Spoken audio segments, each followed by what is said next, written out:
Olá, tudo bem? Vamos dar início hoje à quarta aula dos alunos do CEF, Centro de Evangelização e Formação Eucarística. Nós estamos na disciplina de Bíblia e Eucaristia 1.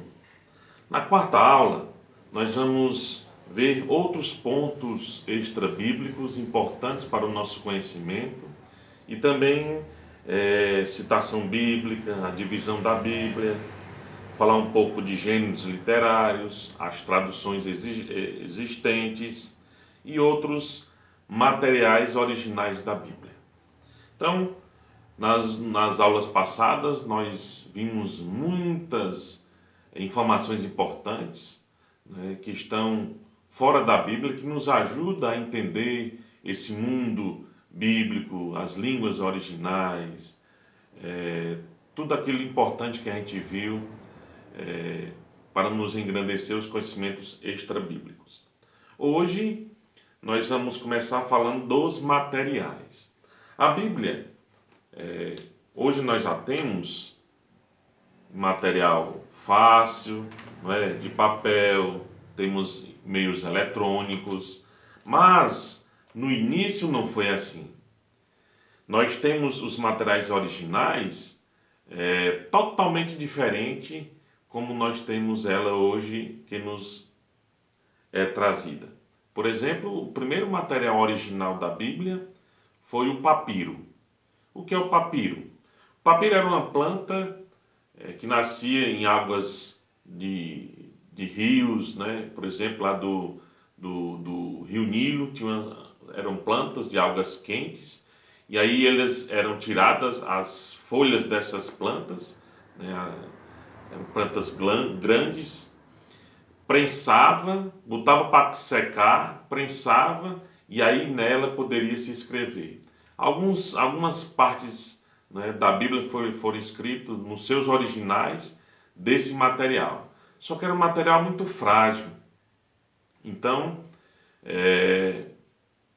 dependendo do material, do pincel, né, do material que era utilizado, poderia até rasgar, né, esse material. Por isso, o segundo material original, né, era mais resistente. É o pergaminho. O pergaminho foi da cidade de Pérgamo, por isso que deu-se esse nome, né, de pergaminho. Foi inventado lá. Então, o que é o pergaminho? O pergaminho era o couro, tirava-se o couro de ovelhas, cabras, botava para secar, prensava e novamente servia para a escrita. Porém, era um material mais resistente, né? Então, muitos livros da Bíblia foram escritos nesse material. Paulo, lá em alguma das cartas, cita também esse material.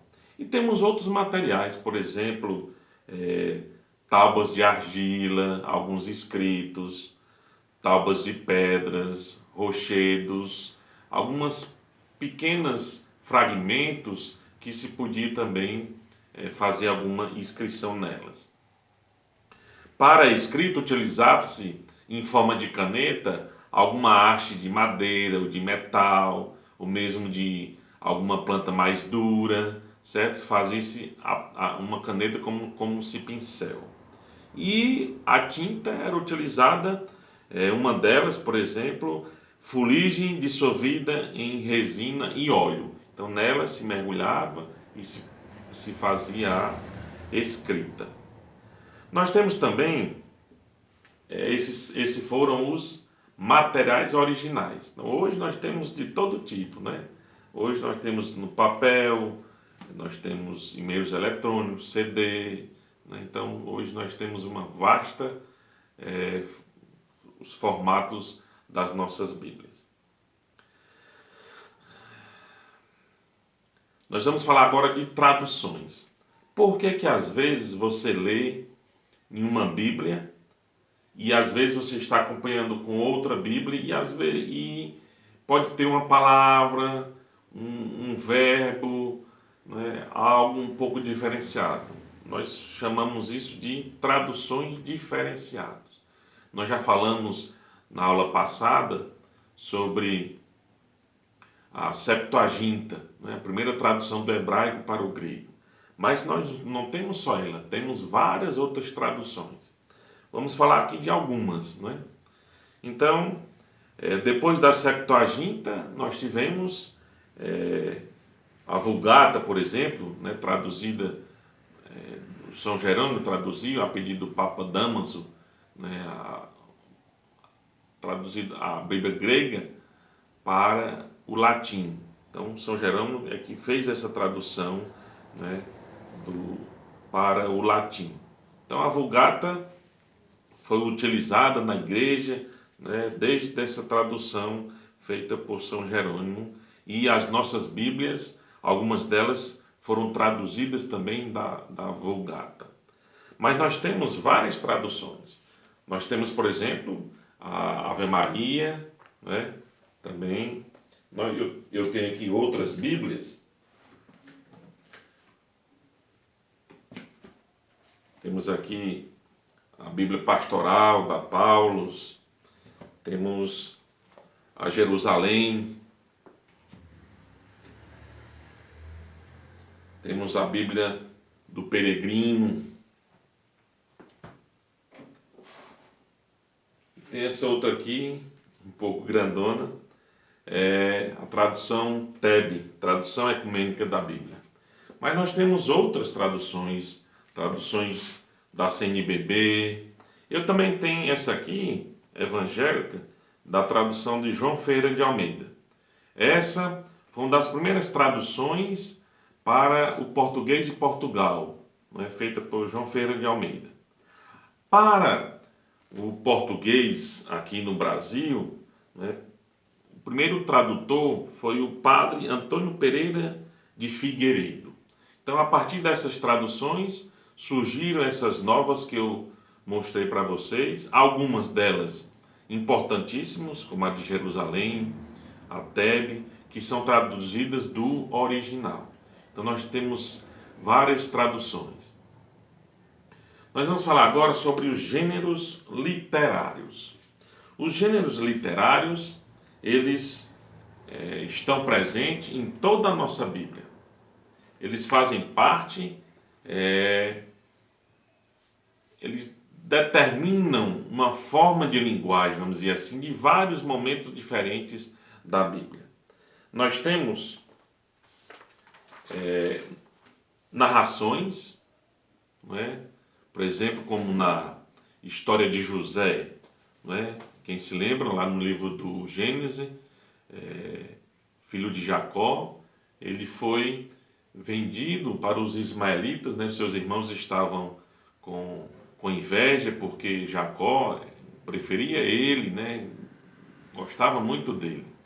E aí os irmãos ficaram com inveja e queriam matá-lo. Então, quando José foi procurar os irmãos que estavam com os animais, né, no deserto, fazendo pastoreio, eles colocaram José, né, num poço, num declive, e aí, quando viram, queriam matá-lo, mas, né, alguns irmãos não queriam. Então, viram a caravana de ismaelitas, e aí ele foi vendido para os ismaelitas. Como eles iam em direção ao Egito, e aí Potifar, né, um egípcio lá, ficou com José. Como José, ele era um adivinhador de sonhos e tinha também sonhos, né, era uma pessoa muito inteligente, então ele fez com que Potifar, né, tivesse mais bens, prosperasse. José tinha essa característica de ter sonhos. Por exemplo, ele sonhou com os irmãos um dia que eles estavam, né, na plantação e viu os vários feixes de trigo. E o feixe dele se levantou em pé e os outros feixes dos irmãos se prostraram diante dele. Falou também para eles uma vez que viu o sol, a lua e 11 estrelas, dizendo que o sol e a lua eram os seus pais e os 11 estrelas, seus irmãos, que também prostravam-se diante dele. Por isso que os irmãos também tinham inveja, né, e raiva do próprio José. Então, por conta desses sonhos, ele chegou ao palácio do faraó. Como é que foi isso? José foi preso porque a esposa de Potifar mentiu e aí ele acabou sendo preso, né, mentiu, enganando José e ele acabou sendo preso. Então lá na prisão foi preso também o copeiro e o padeiro do faraó. Os dois tiveram sonhos também. O copeiro disse que tinha sonhado, que sonhou com a cepa de 3 cachos de uvas, que finalmente ele, no fim do sonho, servia essas uvas que brotou de uma flor para o faraó. E aí José decifrou esse sonho dizendo que eram 3 dias. Depois de 3 dias, ele estaria novamente servindo, né, vinho ao faraó. E tinha um padeiro, diz que andava e sobre a cabeça tinha 3 cestas. E nessas cestas, né, a de cima, os pássaros estavam comendo os pães. E aí José disse, também vai ser 3 dias. Porém, o faraó vai te pendurar pela cabeça, não é? E os pássaros vão comer a sua carne. E assim foi feito. Então, quando chegou, lá no faraó, falaram para ele que tinha essa pessoa que decifrava sonhos. O faraó tinha também sonhos que ninguém decifrava lá no Egito. E aí foi chamado José. O faraó sonhava que surgia do rio 7 vacas gordas, né, e começava a pastar. Mas surgia também 7 vacas magras e feias que devoravam essas 7 vacas gordas. Também sonhou que tinham as espigas bonitas, recheadas, não é, belas, mas também 7 espigas feias, né, devoravam essas espigas belas. E José revelou, não é, o sonho para o faraó, dizendo que as espigas e as vacas eram um sonho só. Eram 7 anos de abundância, de fartura, mas também depois dos 7 anos iriam vir 7 anos de miséria e de fome. E aí o faraó, como é que eu vou resolver isso para não acontecer essa tal desgraça? Então José disse o que teve que ser feito e aí o faraó o elegeu como governador de todo o Egito, só não abaixo dele. Então a gente percebe nessa história, né, se a gente for ler, são vários capítulos. Então nós aprendemos que isso é narrações. Então na Bíblia está cheio de narrações. Nós temos também, por exemplo, narrações como que novelas, por exemplo, para através dessa narração se tirar algo, algo importante, que esse escrito tenha para o povo judeu, por exemplo. Então nós temos aqui, por exemplo, o livro de Jó. Jó, não é? O livro dele, ele, no início, vai narrar uma conversa entre Deus e Satanás. Olha logo o início, né? Satanás vinha caminhando meio aos outros, e aí Deus vai e pergunta a Satanás, de onde é que tu vem? E aí Satanás diz, não, eu estava andando por aí. Aí Deus disse, olha esse meu servo Jó, vê como ele é íntegro e não se apega ao mal. E aí o Satanás diz, mas ele é assim porque tem tudo. Tira o que ele tem, que ele vai te amaldiçoar. E aí Deus deu poder a Satanás para tirar o que Jó tinha. Então Jó tinha muitos bens. Fala-se de 3.000 ovelhas, 1.000 camelos, 500 500 jumentas. Então tinha muita riqueza Jó. E aí tinha muitos filhos. E aí o Satanás começa a tirar tudo de Jó, né? Até os filhos, em um vendaval, morreu tudo. E aí Jó perde tudo, mas não questiona a Deus. E novamente Deus se encontra com Satanás e diz: está vendo aí meu servo? Mesmo sem nada, ele não me questiona, não me amaldiçoa. E aí o Satanás novamente diz: é porque ele está íntegro, está sã. Se você tocar e torná-lo ferido, a sua pele, ele vai te amaldiçoar. E aí depois você tem o poder, só não mate Jó. E aí Satanás coloca Jó com lepra, E aí diz o texto que Jó pega até caco de telha para se coçar. E aí o decorrer do livro é mostrando os amigos de Jó, falando para ele por que é que ele não questiona Deus, quase o livro todo os amigos de Jó fazendo os questionamentos, e por fim o próprio Deus vai questionar Jó, porque Jó começa no finalzinho a querer questionar o próprio Deus. E aí Deus vem e faz as perguntas: Jó, onde você estava quando eu fiz o firmamento, criei todas as coisas? E no texto Deus vai dizendo que criou os animais, criou todas as coisas. Onde estava tu, Jó, quando eu fiz tudo isso? E no finalzinho do capítulo 42, Jó vai se revelar, vai mostrar o quão tão grandioso é o Deus Javé. Ele vai dizer: eu só sabia que você ouvia falar de você. Hoje, eu lhe vejo face a face.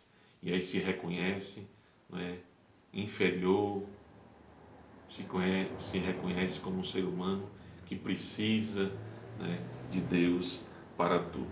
Então, são novelas. Nós temos descrições apocalípticas, por exemplo, no livro de Daniel, no próprio Apocalipse, algumas profecias, por exemplo, de Isaías. Então, é um gênero que vai mostrar finais de tempos, destruições. Então, são visões que revelam também algo que possa acontecer no futuro, certo? São descrições apocalípticas. Nós temos códigos de leis, por exemplo, Deuteronômio, Êxodo e Levítico vão mostrar, código de leis. Deuteronômio vai mostrar os 613 preceitos, normas dos judeus. Nós temos também coleções de provérbios, por exemplo, Provérbios, Eclesiastes, Sabedoria, são coleções de provérbios. Nós temos cânticos, por exemplo, Salmos, Cântico dos Cânticos. Nós temos outros gêneros literários presentes também: paradoxos, ironias, fábulas, alegorias, parábolas. O próprio Jesus nos evangelhos nos conta várias parábolas. Então esses são os gêneros literários que podemos encontrar muito na nossa Bíblia. Nós vamos falar agora sobre citação bíblica. As citações bíblicas nos servem para aprendermos como encontrar mais facilmente os livros, os textos da nossa Bíblia. Hoje nós temos os capítulos com numeração maiores, os versículos com numerações menores, mas não foi sempre assim. Antigamente, a Bíblia não tinha capítulos nem versículos. Os capítulos só foi feita essa divisão por volta do ano 1214 com o bispo de Cantuária, Stephen Langton, que fez essa divisão em capítulos. Muitos anos depois, por volta do ano 1553, é que um tipógrafo francês chamado Robert Etienne é que fez a divisão em versículos. Então, quando a gente lê que Jesus, lá no Novo Testamento, entrou na sinagoga, encontrou o livro, né, e fez a leitura, é porque ele sabia manusear, não é, as escrituras do Antigo Testamento. Não tinha capítulos nem versículos. Isso foi acrescentado depois para facilitar, né, a gente poder achar, né, algum texto, algum capítulo, algum livro para o nosso estudo. Então, as citações bíblicas, né, elas vão nos trazer para facilitar, né, achar algum texto e como ler corretamente. Por exemplo, nós temos pontos, vírgulas, travessão, hífen. Para que serve tudo isso? Se nós temos Evangelho de Marcos, capítulo 2, aí tem a vírgula, certo? E aí tem outra numeração, nós chamamos de versículo. Então, sempre tem as abreviaturas. Quais são as abreviaturas? No início de cada Bíblia, no índice, por exemplo, eles vai mostrar as abreviaturas. Então, quando vai ver uma citação, nunca vai ter o nome todo. Evangelho de São Marcos. Não. Vai ter M maiúsculo, C minúsculo. E aí o primeiro número que aparece vai ser sempre um capítulo. O primeiro número que aparece vai ser sempre um capítulo. Então, nesse capítulo, vai ser logo após uma vírgula. Por quê? Porque a citação vai dizer que esse é o capítulo, vírgula. O próximo que vier é os versículos. Por exemplo, MC, Marcos 2, por exemplo. Então, capítulo 2, vírgula. A vírgula vai dizer que é um capítulo, posteriormente vai vir um versículo. E vamos dizer que é o versículo 5 a 7. Então, vai ser vírgula, versículo 5, ele exclui 1, 2, 3 e 4. Hífen, então coloca um hífen, versículo 7. Então, o hífen é para ligar os capítulos. Então, nós temos que ler o versículo 5, 6 e 7 do capítulo 2. Se tiver logo depois um ponto e uma vírgula e passar para o capítulo 6. Então, o ponto e a vírgula une capítulos diferentes. Nós temos Marcos, capítulo 2, vírgula, versículo 5, hífen 7. Então, o hífen liga os versículos. E ele quer continuar somente no capítulo 3, por exemplo. Então, ele bota o ponto a vírgula, capítulo 3, aí outra vírgula, versículo 10. Então, ele vai ler os versículos 5, 6 e 7 do capítulo 2 e o versículo 10 do capítulo 3. Se tiver um ponto, novamente, Marcos, MC, 2, capítulo 2, vírgula, versículo 5, hífen 7, então versículo 5, 6 e 7, ponto 11. Então, ele vai pular o 8, o 9 e o 10 e vai ler só o versículo 11. Então, o ponto, ele separa os versículos. Então, se tiver o hífen, ele une. Você tem que ler sequencial. Se tiver um ponto, você pula, né, aqueles versículos e vai ler somente o que está pedindo posteriormente.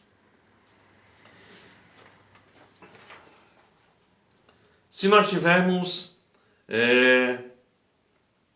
letras A, B e C, é porque o versículo às vezes ou é muito grande, ou ele é quebrado por um ponto, e aí a primeira parte do versículo às vezes não tem o mesmo entendimento da segunda parte, e aí às vezes se quebra Quando o versículo é grande, se quebra em dois. Quando o versículo é muito grande ou tem outro sentido diferente, pode se quebrar até em três. Então, às vezes, nas citações aparece A, B e C. Por exemplo, no Evangelho de João, capítulo 10, versículo 10, B. Então, eu vim para que todos tenham vida e vida em abundância. Esse, não é?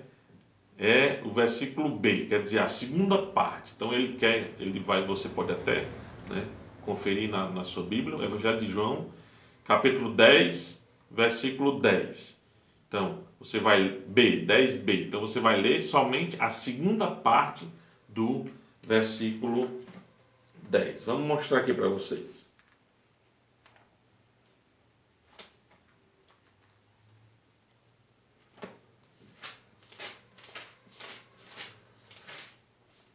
Olha, ele vai dizer, a primeira parte do versículo 10: o ladrão não vem senão para furtar, matar e destruir. Eu vim para que as ovelhas tenham vida e para que as tenham em abundância. Então, se ele disser Marcos 10:10, João 10:10b, ele quer só a segunda parte. Eu vim para que as ovelhas tenham vida e a tenham em abundância. Então, podemos separar até em A, B e C.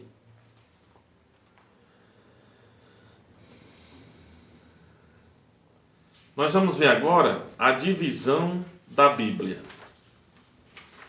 A Bíblia é dividida, como a gente já comentou em aulas passadas, em dois grandes blocos. O Antigo Testamento, que pode chamar também de Antiga Aliança, e o Novo Testamento, que pode ser chamado também de Nova Aliança.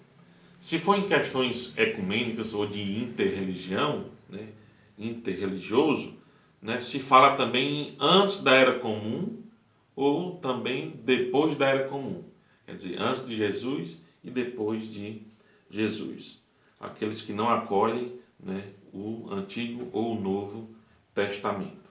Então nós temos a divisão em dois grandes blocos. O maior bloco é o Antigo Testamento, possui 46 livros, e o menor bloco é o Novo Testamento, possui 27 livros. Na sua cartilha, né, que você pode adquirir lá no CEF, né, lá na paróquia Santíssima Trindade, vai ter um quadrozinho muito bem didático, que é esse aqui, ó. Nesse quadrozinho, ele faz uma divisão bem didático que a gente pode compreender. Então ele vai mostrar o Antigo Testamento e o Novo Testamento como uma estante, né, como está no estante em bibliotecas. Ele vai mostrar os 5 primeiros livros da Bíblia, é chamado de Pentateuco, que é o Pentateuco, chamado 5. Penta 5, teuto livros. Então são os 5 primeiros livros da Bíblia. Quais são? Gênesis, Êxodo, Levítico, Números e Deuteronômio. Então, o livro do Gênesis vai mostrar a criação, o dilúvio, os patriarcas, até antes do Êxodo, finaliza com a história de José. E aí o livro do Êxodo vai mostrar a libertação, um grande feito, né, do Antigo Testamento, que é a libertação, né, e com Moisés, as tábuas da lei, os 10 mandamentos. E aí vai vir o Levítico, né, que são o ritual, né, vai mostrar desde aquela época que os judeus faziam o ritual, né, os sacrifícios a Deus, e vai mostrar tudo isso. Os números vai mostrar, né, toda uma questão de pessoas, de lugares, de números do povo de Deus, não é? Vai fazer genealogias, né, então ele vai mostrar muito disso. E o Deuteronômio, ele vai mostrar principalmente as leis, né, os 613 preceitos, mas também vai fazer a memória, né, do povo de Deus. Nós temos também 16 livros históricos. Quais são esses livros? Ruth, Juízes, Josué, Samuel 1 e 2, as Crônicas 1 e 2, Reis 1 e 2, Esdras, Neemias, Tobias, Judite, Ester, Macabeus 1 e 2. Esses são tidos os livros históricos. Nós temos também os livros sapienciais. Que são livros sapienciais? São livros de sabedoria. Nós temos o livro de Jó, Salmos, Provérbios, Eclesiastes, Cânticos dos Cânticos, Sabedoria e Eclesiástico. Então são os livros chamados livros sapienciais. Nós temos também, finalizando o Antigo Testamento, o bloco dos livros proféticos. Então os livros proféticos, desde quando começa, antes do reinado, finalzinho das tribos, né? Por exemplo, até pega uma parte do livro de Samuel, ele é tido como juiz e profeta. Então, desde essa época até o final dos reis, né, do reino dividido, os profetas aparecem na Bíblia. Nós temos os profetas maiores e profetas menores. Não maior porque foi de tamanho ou de feito, não é por conta da quantidade de escrito no seu livro, de capítulos. Então, os profetas maiores são os grandes livros, e os profetas menores são os pequenos livros. Nós temos os profetas maiores: Isaías, Jeremias, Lamentações, Baruque, Ezequiel e Daniel. E nós temos os outros profetas: Osés, Joel, Amós, Abidias, Jonas, Miqueias, Naum, Abacuque, Sofonias, Ageu, Zacarias e Malaquias. Nós temos no outro bloco, né, o menor, chamado de Novo Testamento ou Nova Aliança. Então a Nova Aliança vai começar, o Novo Testamento vai começar com os evangelhos. Evangelhos de Mateus, Marcos, Lucas e João. Os evangelhos de Mateus, Marcos e Lucas, eles são chamados evangelhos sinóticos. O que é isso? Sinótico, a palavra quer dizer parecido. Parecido. Então, esses evangelhos são chamados de sinóticos, porque no seu roteiro, nos seus escritos, ele vai ter muita coisa parecida. E nós temos o Evangelho de João, que é uma narração um pouco diferenciada desses evangelhos. Nós temos Atos dos Apóstolos, nós temos as cartas ou epístolas. Nós temos 14 epístolas chamados de escritos de Paulo, ou denominado a ele, carta aos Romanos, primeira carta aos Coríntios, segunda carta aos Coríntios, carta aos Gálatas, aos Efésios, aos Filipenses, aos Colossenses, Tessalonicenses, primeiro e segundo Timóteo, carta de Tito, Filemon e aos Hebreus. Nós temos também chamadas epístolas católicas. Carta de Tiago, carta de Pedro, primeiro e segundo de Pedro, carta de João, primeira, segunda e terceira carta de João e carta de Judas. E nós temos, para finalizar a nossa Bíblia, o Apocalipse de São João. Então, esse é toda a divisão da Bíblia. São 73 livros que nos vai narrar a história do povo de Deus no Antigo Testamento, a Antiga Aliança, e no Novo Testamento a Nova Aliança trazida por Jesus. Os evangelhos vão mostrar isso. Os ensinamentos, as ações, as falas, as parábolas de Jesus estão nos evangelhos. São Jerônimo vai dizer que se não conhece os evangelhos, não conhece o próprio Cristo. Então, temos que ler bem os evangelhos. Vai lendo alguma parte, depois passa para outro capítulo, vai vendo o que tem a mais em um evangelho, o que tem no outro, para centralizar, né, no conhecer bem os ensinamentos de Jesus. Então, Santo Agostinho vai dizer que o Antigo Testamento, né, o Antigo Testamento está incumbido no Novo Testamento. E o Novo Testamento o Antigo Testamento prepara o Novo Testamento e o Novo Testamento está incumbido no Antigo. Isso quer dizer o quê? Que há uma relação, né, há uma continuidade entre o Antigo e o Novo Testamento. Principalmente em profecias, na época do exílio e pós-exílio, que vai mostrar, né, a figura de um Messias que vai salvar a todos. Mas desde a criação, nós comentamos isso na primeira aula, desde a criação até Jesus Cristo, né, tudo está ligado. Então, a história do povo de Deus, a aliança que Deus faz com os principais personagens, né, os juízes, os profetas, eles vão nos relatar, né, os feitos e as ações de Deus diante desse povo. Por fim, nós vamos falar sobre exegese e hermenêutica. O que é isso? Não vamos nos aprofundar. O que é exegese?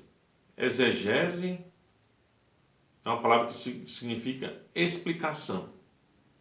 Então, e hermenêutica é uma palavra que significa interpretação. Para que nós estudemos a Bíblia, nós hoje, né, principalmente os padres nas homilias, eles fazem a exegese e a hermenêutica. O que é isso? A exegese, eles vão estudar um texto.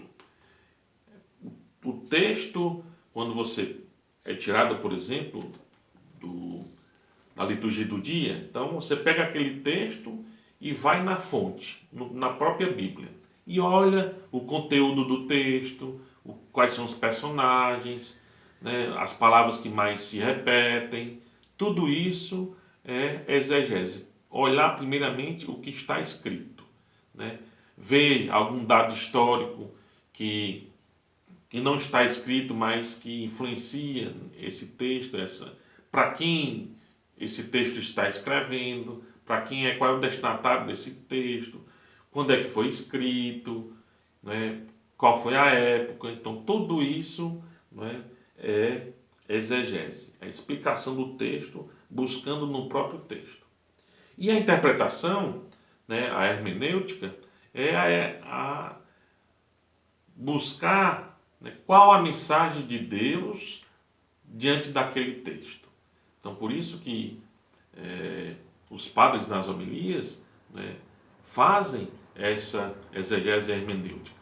Vão buscar explicação do texto e dar, né, a sua interpretação, principalmente qual é a mensagem de Deus naquele texto. Então, convido a você, né, começar a pesquisar em outros livros também, não só na própria Bíblia, né, assuntos, né, que falam, né, dos livros da Bíblia, né, dos acontecimentos, né, que nos vai trazer também muita informação para entender os livros da Bíblia. Nós finalizamos, não é, nosso bloco de introdução à Bíblia. Introdução à Bíblia e Eucaristia 1. Convido a você, né, com essas pequenas informações, pequenas explicações nessas 4 aulas. Hoje, né, encerramos o bloco, né, de Bíblia e Eucaristia 1, mas que essas 4 aulas, né, tenha chegado até você, né, que possa lhe trazer, né, estímulo para eu poder agora adentrar nos textos, né, nos livros e poder estudar cada vez mais. Nós vamos ter pelo roteiro, nós vamos ter, né, outros momentos, né, com outros professores também, aprofundamentos de alguns livros, né? Então aqui nesses 4 encontros não deu para a gente, não temos tempo para se aprofundar em cada livro, em cada texto, né, para fazer essa exegese, essa hermenêutica, né, essa interpretação. Mas, né, foi como que, né, alguns passos importantes para compreender, né, para começar a estudar a própria Bíblia. Né, que esses poucas informações, né, lhe ajude, né, para a partir de agora você criar esse gosto, esse ânimo, né, e ter mais subsídios para poder estudar a própria Bíblia. Então, agradeço novamente por escutar, não é, esse, esse pouco tempo, né, videoaula, diferente formato, né? Na sala de aula a gente tem como fazer perguntas, né? E aí surgem as dúvidas e a gente vai tentando responder. Mas estamos aqui, né? Até o próximo encontro, até, né, uma nova disciplina e muito obrigado.